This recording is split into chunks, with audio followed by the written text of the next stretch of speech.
Good morning. I've had a few attempts on this and we'll see where we go here. I've had so many thoughts going through my head recently. It's been a while since I've been on here. And a lot has happened in my life, in my head, in my heart. A lot of it has been, I'll say all of it's been great. And here's why. Someone said something recently that really struck me, that the challenges, the trials, even the spiritual warfare that comes against you is a great training ground. And they aren't kidding, because that's what that is. Why do you think they are allowed to have any access to you? It's kind of interesting that we, at times in the church, were taught how much, I don't even know what the right word is, not authority, but I guess powers we think that they have.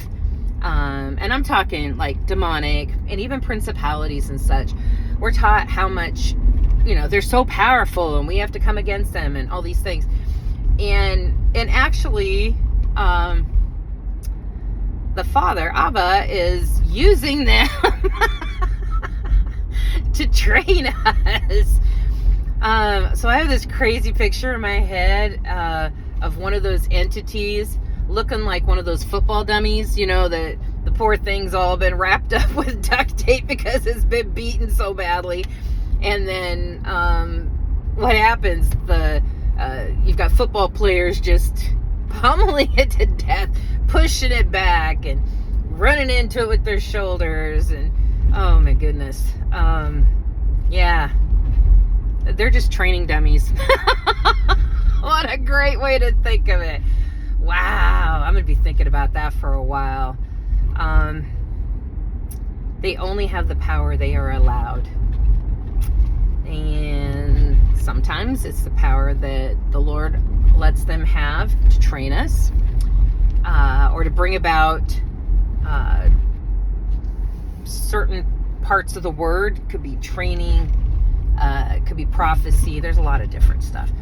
But the fact that it's us a lot of times, we've allowed them access, we've allowed them authority. We have given up our own dominion to them things a lot of times. I get to sit here for a minute, so things changed on my plans today, which is kind of good. Okay, so what's going on?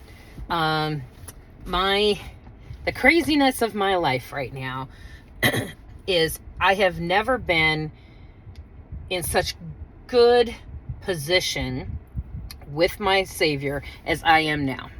I am walking in what He has planned for me, my encoded destiny, and I'm sure there's more to it I'm not even aware of. There are scrolls I have not begun to receive or unroll, but the ones that I have, God's a little sneaky. That Jehovah sneaky thing, He's awful sneaky with us, with the enemy, but also in His plans. He's very sneaky. He has things tied up with a nice little bow, and so many of the dots are connected in ways that if we're lucky, let's say lucky. I'm going to use a lot of terms that aren't going to sound right just because I don't have a thesaurus this morning. I really have had a rough time trying to put things in the right perspective. And time with Jesus will do that. Sometimes you get discombobulated, just trying to put into words, trying to paint what it is that you're seeing, thinking, feeling. All your senses are engaged when you spend time with Him. And I mean, really, when you really spend time with Him. And I'm not talking longevity time, like, hours. I'm talking intentional time. Like, I'm here. Please share with me whatever you need. I'm leaning in. And a lot of times we don't know what He has for us until He opens it up, and all of a sudden I'm like, oh, I didn't know that's what you were going to talk about. Can we not talk about that? I had a time recently I was overwhelmed by quite a bit. And most of it was not my burden to carry. It was flipping a bunch of, some people would call them triggers, but it was flipping things, memories and other things up in my life, and also flipping up possibilities I hadn't considered. And you know the climate we're in right now. The exposure has been good for a lot of people in a lot of ways. In others, it has been very painful. It's good, but painful. And then there are those who don't want it to be true. And we all are aware that those who are paying attention know how bad things really are, have been, and who's behind it. That's the thing you got to remember. You think it's that person. It's not. There is an entity behind it. So anyways, I'm overwhelmed with heaviness of my own in some ways. And usually I'm not big on wrestling it out with God anymore. I usually Uncle, I'm like, okay, you tell me what I have to do. Well, this was coming from a different direction, and I was not used to it, and I did not know how to proceed, so I just kind of froze. And I remember, so this hasn't been that long ago. Maybe a week. Anyways, really telling on myself here.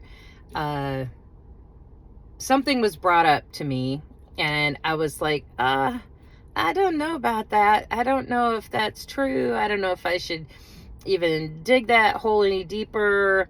I don't even want to bring it up, Lord. And then he poked me just a little bit, like, hey. And I said, I don't want to do that. I was like, yeah, right. I told the creator of the universe, no, I don't want to do that. But he knew, because at the same time I was like, hey, you've got my yes, my unconditional yes, if you need it. But I don't want to do that. And he let me go. Just let it go. I was not forced to deal with it. And I've struggled. And I think part of the struggle has just been because I haven't allowed it to be dealt with. I need to know from him his perspective. So I've said this many times, but when I am caught up in the whirlwind of chaos and just drama and all the stuff that's swirling around, it's like a big old whirlwind, and I can't see straight. That's when I ask him to lift me up above the fray and to see it through his eyes, the perspective of what's going on. We are in uncharted waters these days. We really are. A lot of talk about pioneers and wildness, and yes, I'm on board for all of that, and I believe it. I believe I'm one of those that is just willing to jump into the fray where he wants me to, and but I need to go where he tells me and he tells me. I'm not just doing this willy-nilly anymore, because I'm not willing to suffer the consequences upon my people. It's enough when you want to take it yourself, but you don't want other people to have to bear your consequences. Now, I thought I was doing a good job in my 20s dealing with my past and childhood and family demons and all that, because I didn't want it on my kids. I didn't want to raise them through that lens. And I was trying to heal myself, get whole. And the majority of it I did do with the Lord. There's times where I kept trying to white knuckle it myself, and he would come alongside me. So I'm grateful that I made the progress that I did, and for the reasons that I did. But guess what? Was I a perfect mom? No. Did we have a perfect family? No. Did I raise perfect children? No. Did I heal all the stuff? Well, no, because I wasn't aware of all that. I wasn't in a position to do that. Now I'm in a position. I will stand my ground. I will deal with things as they come up. And yet there's still some parts that are just so raw. It's like, wow, what's my problem there? And there's this, here's a whole nother side note. There's something in our household we've been needing to have done, and we finally had some help. Someone was helping us with it. And there's a big part of it that's on me. And every time I step forward to do something about it, I felt like physically ill and froze a lot of times. I have found everything to do, but that, that is like, you just know you got to go do that, and you ain't going to do it. Like cleaning the diaper pail or something. I don't know. I'll go do other stuff. I'll do everything until that's at the end. And I had trained myself at a young age from advice from my mother that if I wanted my day to be mine when I was home with kids, she says, do the hardest stuff you don't want to do first. Then the other stuff will get done quickly, and then you have the rest of your day. And I kept thinking, that's so smart. You're not putting it off all day. And so I kind of got in the habit of that, and usually did fairly well. I mean, when you got kids home all day, when we were homeschooling, that's a whole nother ball of wax. I could never barrage my kids that much to have a super clean house. They think I already bugged them enough. They think they lived like Cinderella. You could tell our house was not Cinderella house. There was no way. I wanted to put a sign on the door that said, if you have any concerns with the cleanliness of this establishment, you will be provided a broom and a bucket and a mop. It was like, you help us if you're having a problem with it. And then I had to get over the pride problem of anybody coming to my house and seeing it. I had a well-meaning friend once. I'm really telling on her. I'm not telling her name, but we were at a group. I had a group meeting at my house of all these homeschool moms, and there was a lot. I don't know. There was definitely over 10. And so they're all over the place. And I had a fairly small house. So they're all around my table, and we cleaned up, but still it was funny once. One of them sitting at the table, who's old enough to be my mother, so she's a lot older than me, said, well, I don't know why I have a problem with inviting people to my house if Trisha's willing to have people come to her house when it looks like this. and somebody took me off to the side and said, did you hear what she said? And I said, oh yeah, I already know her. That's what she's going to say. You know what? At some point, you just have to die to your stuff. It's like either people get invited to my house that looks like a hot mess, or I never have anybody over. And I mean, and that was with kids. Now with adult kids and grandkids living with me, I ain't inviting anybody. I'm sorry. We'll work on that stuff later. Anyways, I digress big time. My biggest part was the fact that he's trying to add, to bring things up to me, or I'm overwhelmed with things. And I just said, can't deal with that right now. And he let it go. He's been super cool about all of it. Well, that household thing that I'm really responsible for, I recognized I allowed enough space for him to speak into it. And I was having a problem with it. I was trying to tell my husband, and the Lord's really good at reminding me. I use him a lot as a false refuge instead of going straight to God. And I'm telling my husband, and he all of a sudden lost service, and he's in the middle of a huge city. So I was like, okay, God, I get it. And we didn't have a real big heart-to-heart, but there was a popcorn conversation all day. I'm throwing it up, I'm getting a little bit. I'm throwing it up, I'm getting a little bit. All day, because I was kind of pouty, kind of whiny. Even if I wasn't saying it, it was all there. And I realized in that moment when he lost service and I was talking, I realized in that moment I truly did not trust that God was going to deal with the situation. So yeah, that's painful. You think you've given him all, and then you recognize, down deep, I don't trust him. That's why I keep holding on to it. That's why I don't let it go. And yet he has proven himself over and over and over again, right? So here I am back to Moses and the children of Israel, and they have seen miracle after miracle. I mean, they've seen miracles we've never seen. I mean, just huge, huge miracles. And they've been delivered so many times. And we think, oh, how could they not trust God after all those things? We're no different. We're doing the same thing. I'm doing the same thing. Let's put it that way. And I thought, wow, same with Moses, who's heading up this motley crew and has his own stuff. I mean, my goodness, he didn't start walking the promised land, towards the promised land, till he's 80. Dude, I'm 60 and I'm tired. I can't imagine being 80 and dragging those ungrateful, whiny, whatever. They weren't all that way, but, enough. They wanted to go back. I'd rather live under slavery than walk this long into the promised land. Trying to get the slave mentality out of them. Now, I am well aware that because I have turned my life over to Jesus, that he has all of me, that a lot of these things are moot, really. It's whether I'm willing to let them go.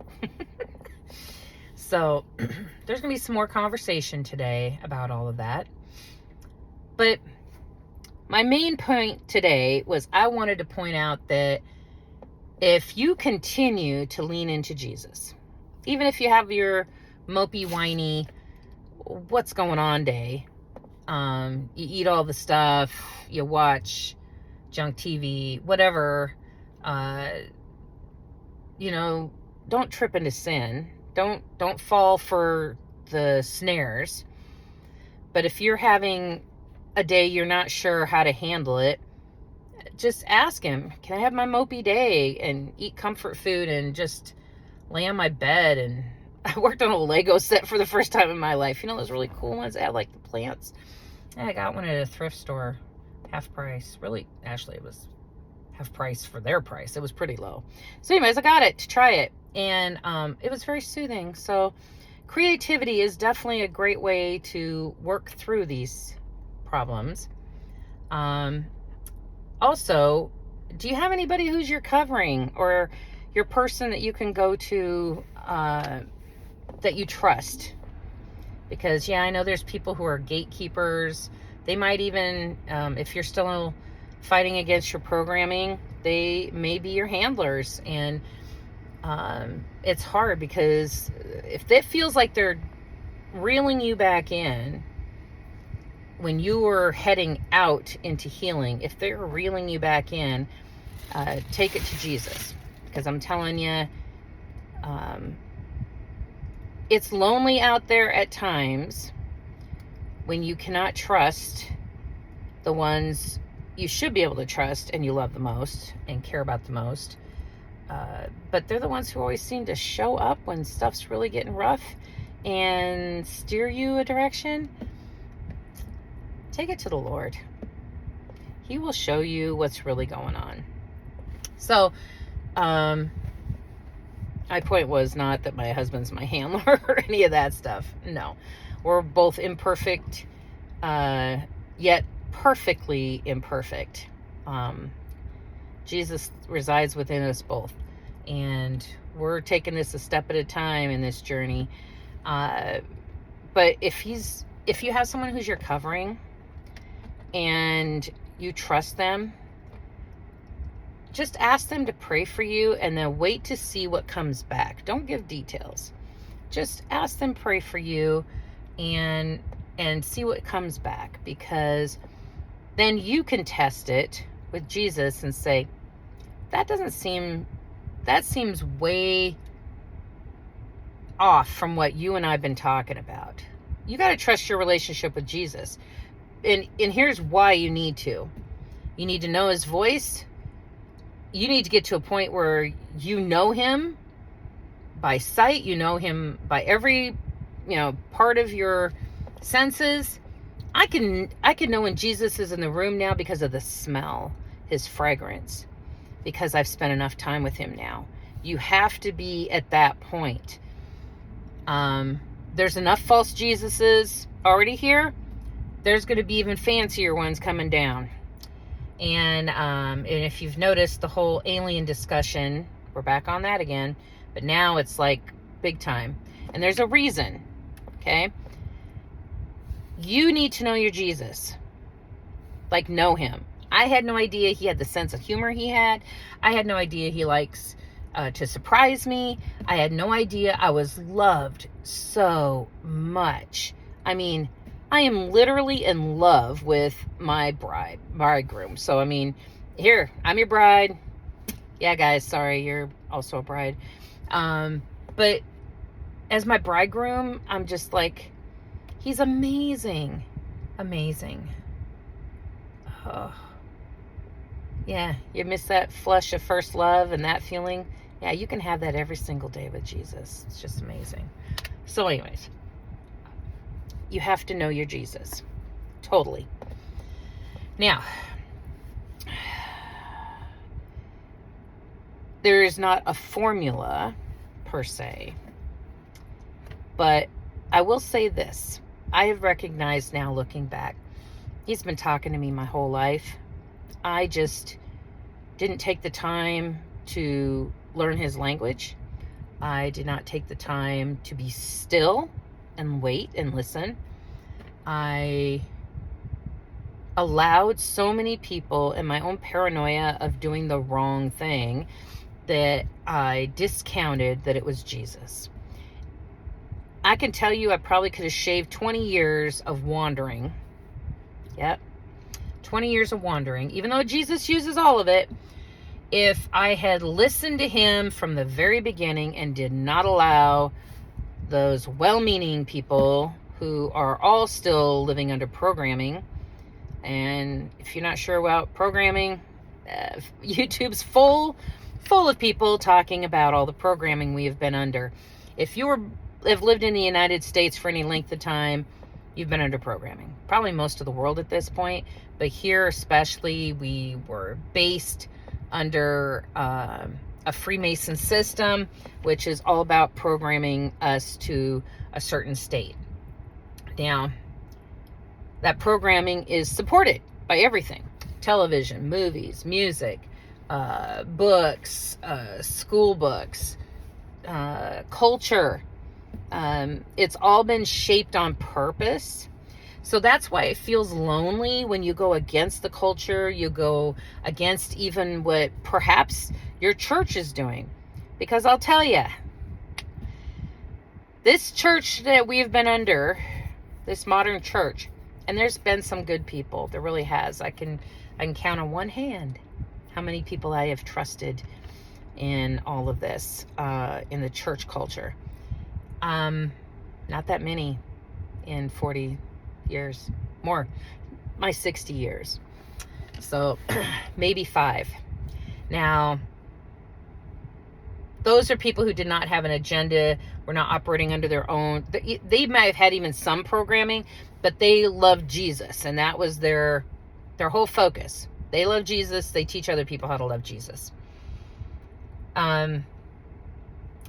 This culture that we're living under is about to go under a big shift. That's why all this exposure stuff's happening. And I'm sure most of you are aware of, everyone's warning us about all of what's about to happen. I'm excited just because I can't wait to see what Jesus is going to do next. Again, remember we just talked about it. We think they have all this power, and I was so paranoid to think that I could be so easily deceived. Someone said that recently, and it really struck me wrong, that I used to think that too, especially as a woman, right? Our fault this all happened, the whole Garden of Eden, Eve thing, and this is why we're living under all this sin. Take a closer look at that story. But being easily deceived, I don't think that's true. Not anymore.